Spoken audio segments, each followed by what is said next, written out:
اللہ رب العزت نے حضور علیہ الصلوۃ والسلام کی بارگاہ کا ادب سکھایا۔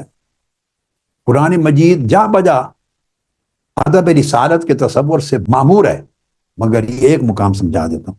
سورہ الحجرات کی پہلی 4 آیتیں، فرمایا ایمان والو یا ایھا الذین آمنوا لا تقدموا بین یدی اللہ ورسول، ایمان والو جب بھی کوئی کام کرنے لگو، بولنے لگو یا کام کرنے لگو، اللہ اور اللہ کے رسول سے پہل نہ کیا کرو۔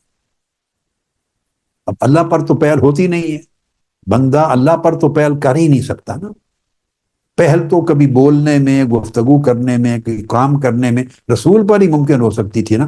وہ رسول صلی اللہ علیہ وسلم کے ادب کو اللہ نے اپنا ادب ڈکلیئر کر دیا کہ میرے رسول کے بولنے سے پہلے بولا نہ کرو، رسول کے کوئی عمل کرنے سے پہلے عمل نہ کیا کرو، ادب میں پیچھے رہا کرو۔ جب رسول بول لیں تو پھر بولو، کام کر لیں تو پھر کام شروع کرو۔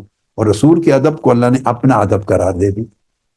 پھر فرمایا یا ایھا الذین آمنوا، دوسری آیت، لا ترفعوا اصواتکم فوق صوت النبی، اے ایمان والو، دوسرا ادب، جب بولیں آقا علیہ السلام کی بارگاہ میں تو جس پچ پہ حضور علیہ السلام بول رہے ہوں میرے محبوب، ان کی آواز سے اپنی آوازوں کو بلند نہ کیا کرو۔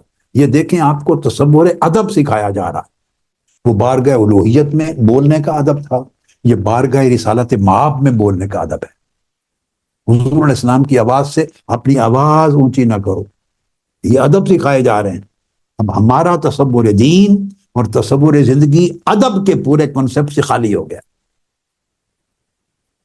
پھر فرمایا وَلَا تَجْهَرُوا لَهُ بِالْقَوْلِ كَجَهْرِ بَعْضِكُمْ لِبَعْضٍ، اور ایمان والو پھر اس طرح بھی ان کے ساتھ بات کرتے ہوئے اپنی آوازیں بلند نہ کیا کرو جیسے ایک دوسرے سے بات کرتے ہوئے آواز کو بلند کر لیتے ہو۔ وہاں ان کی آواز سے بھی تمہاری آواز بلند نہ ہو، آپس میں بھی بات کرتے ہوئے یا ان سے بات کرتے ہوئے آواز بلند نہ ہو جیسے ایک دوسرے کو بلاتے۔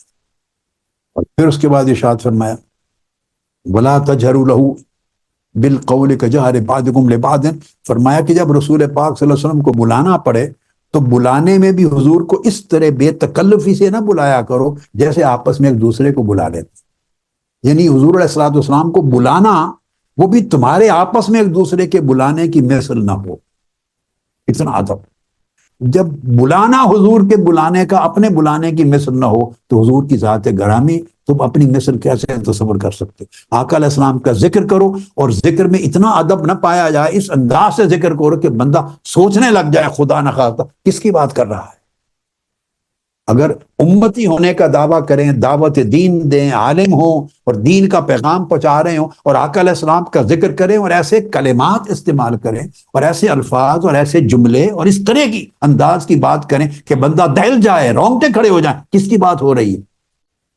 اس رسول کی، جس کے لیے اللہ نے سمجھایا کہ ان کی آواز سے بھی اپنی آواز بلند نہ کرو، جس کے لیے اللہ پاک نے بتایا کہ جب رسول کو کسی وجہ سے ندا دیں، بلائیں تو اس طرح بے تکلفی سے ندا نہ دیں جیسے آپس میں ایک دوسرے کو ندا دیتے ہو۔ اس رسول کی بارگاہ میں یہ بے ادبی ہو رہی ہے۔ پھر اللہ پاک نے فرمایا ان تحبط اعمالکم وانتم لا تشعرون، اگر ہلکی سی آواز بھی بلند کر دی حضور علیہ السلام کی آواز سے آپ کی مجلس میں، تمہارے زندگی کے سارے اعمال برباد ہو جائیں گے۔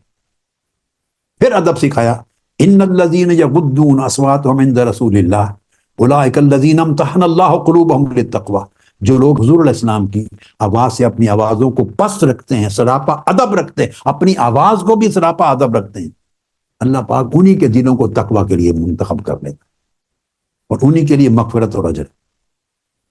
پھر فرمایا ان الذین ینادونک من وراء الحجرات اکثرهم لا یعقلون، جو لوگ ہیں حبیب آپ کے چیمبر، آپ کے حجرہ مبارک کے باہر سے کھڑے ہو کے آواز دیتے ہیں، آف کورس اونچی آواز دینی پڑتی ہے نا باہر سے، ان کو عقل نہیں ہے، انہیں مقام رسالت معلوم نہیں ہے، انہیں بارگاہ رسالت کے آداب معلوم نہیں۔ یہ میں نے صرف ایک مقام آپ کو سورہ حجرات کا بتا دیا کہ بارگاہ رسالت مآب کے آداب اللہ پاک نے خود قرآن مجید میں مسلمانوں کو کیسے سکھائے، کس طرح بتائے ہیں، باریک باریک پہلوؤں کو بھی سمجھایا۔ جب یہ آیتیں اتر آئیں اس کے بعد سیدنا صدیق اکبر رضی اللہ تعالیٰ عنہ جب آقا علیہ السلام سے بات کرتے تو اتنی آہستگی سے بات کرتے تھے جیسے کوئی سرگوشی کرتا ہے۔ یہ تمام کتب حدیث میں آیا، تمام کتب حدیث میں۔ سیدنا فاروق اعظم رضی اللہ تعالیٰ عنہ بھی حتیٰ کہ اتنی خاموشی سے بات کرتے تھے آقا علیہ السلام سے جیسے کوئی سرگوشی کرتا ہے۔ بعض اوقات آواز سنائی نہیں دیتی تھی، آقا علیہ السلام پوچھتے عمر کیا کہہ رہے ہو، یہ صحیح بخاری میں ہے۔ اور سیدنا صدیق اکبر کے یہ معمولات مسند بزار، مصنف ابن ابی شیبہ، حاکم سب کتب میں حدیث صحیح ہیں۔ پھر صحابہ کرام کس طرح ادب بجا لاتے آقا علیہ السلام کا، یہ سمجھنے کی بات۔ اب آقا علیہ السلام کی ذات اقدس ظاہری طور پہ، جسمانی طور پہ ہمارے سامنے موجود نہیں، مگر آپ کا اسم پاک ہے، آپ کی نبوت ہے، آپ کی رسالت ہے، آپ کی شخصیت ہے، آپ کی سنت ہے، آپ کی حدیث ہے، آپ کا ذکر ہے، مقام و مرتبہ ہے، یہ ہمارا ایمان ہے۔ یہ تو قیامت تک امت کے اندر ہی رہنا ہے آقا علیہ السلام نے، یہ روحانی وجود ان کا قیامت تک ہمارے اندر ہے۔ ادب تو نہیں جا سکتے، آواز اونچی نہ کرنے کا ادب صرف آقا علیہ السلام کی ظاہری حیات مبارکہ کے لیے نہیں تھا، آپ مسجد نبوی میں جاری مبارک کے سامنے بھی وہی ادب ہے، کیونکہ آپ حیات ہیں، وہی ادب ہے آقا علیہ السلام، کیونکہ آقا علیہ السلام کی بارگاہ میں ہمارے درود پیش ہوتے ہیں، ہمارے اعمال ہر ہفتے پیش ہوتے ہیں آقا علیہ السلام کی بارگاہ میں، آقا علیہ السلام خوش ہوتے ہیں، ہمارے لیے شفاعت کرتے ہیں۔ آقا علیہ السلام نے فرمایا کہ ان اللہ حرم علی الارض ان تاکل اجساد الانبیاء، اللہ نے زمین پر حرام کر دیا ہے کہ نبیوں کے جسموں کو کھائے، اور ایک حدیث میں ابن ماجہ میں نبی زندہ ہوتا ہے ان کو رزق دیا جاتا ہے، اطاعت کا ذکر، عبادات کا ذکر، حدیث ہے۔ جو قریب آ کے سلام کرتا ہے آقا علیہ السلام خود سنتے ہیں، جو دور سے کرتا ہے ملائکہ پہنچاتے ہیں، تو پہنچاتے تو تبھی ہے نا کہ آقا علیہ السلام حیات ہیں۔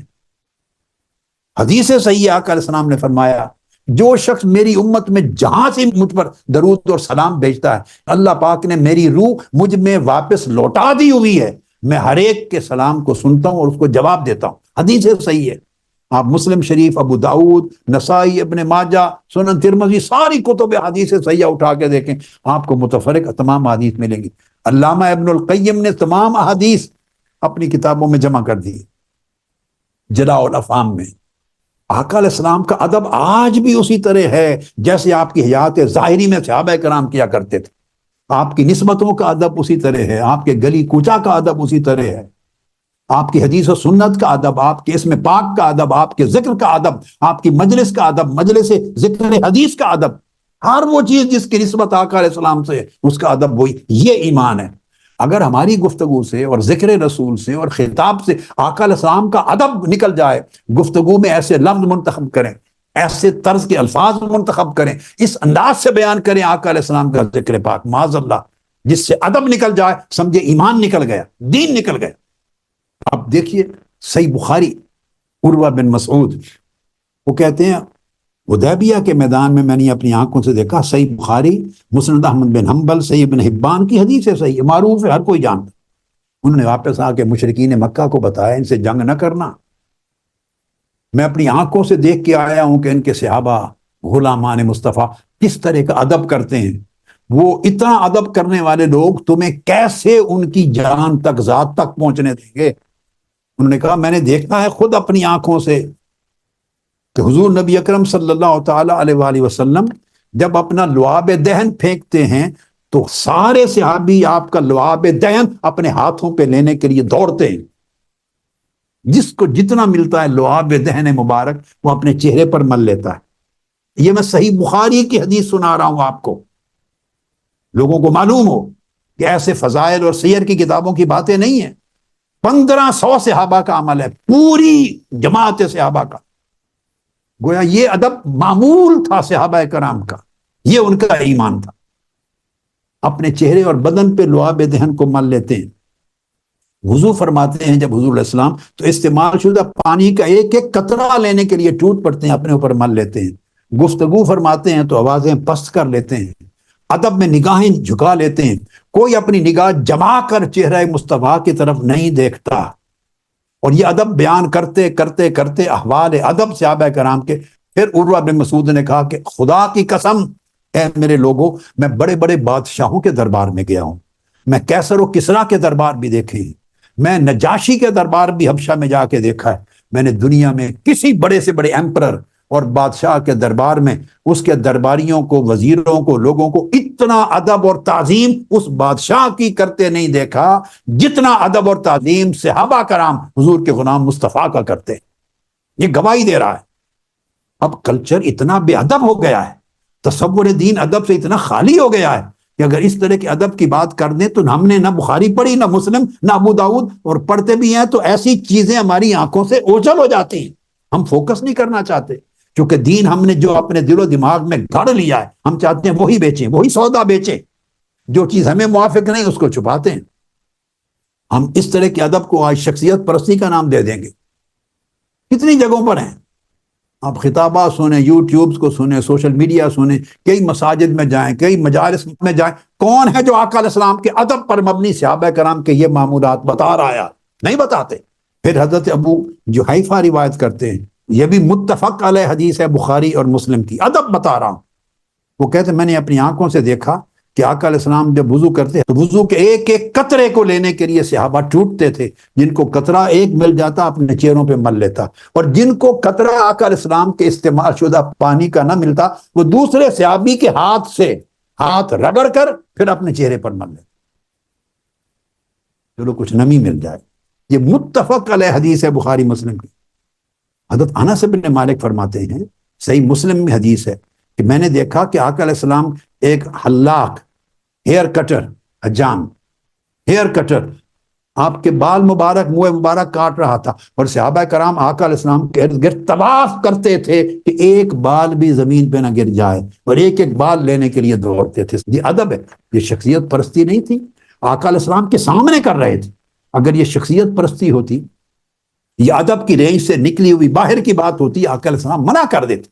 یہ سب کچھ آقا علیہ السلام کے سامنے کرتے تھے. لعاب دہن کو اٹھانا، وضو کے قطروں کو اٹھانا، آقا علیہ السلام کے سر انور کے منہ مبارک کو اٹھانا، سب آپ کے سامنے ہوتے تھے. اس کا مطلب ہے آقا علیہ السلام کی یہ تعلیم اور سنت کا حصہ تھا. نہ آپ کی بڑھائی تھی کوئی، نہ یہ شرک تھا، نہ یہ بدعت تھی، اور نہ یہ شخصیت پرستی تھی. یہ تصور جو صحابہ کرام کے ہاں ادب سے معمور تصور بارگاہ رسالت مآب کا تھا، وہ آج کہاں گیا؟ ہم نام بھی لیتے ہیں صحابہ کے اور اہل بیت اطہار کے اور سلف صالحین کے، مگر ہمارے عقیدے، تعلق اور ادب کے انداز کا کوئی تعلق اور میل نہیں ہے ان کے ساتھ.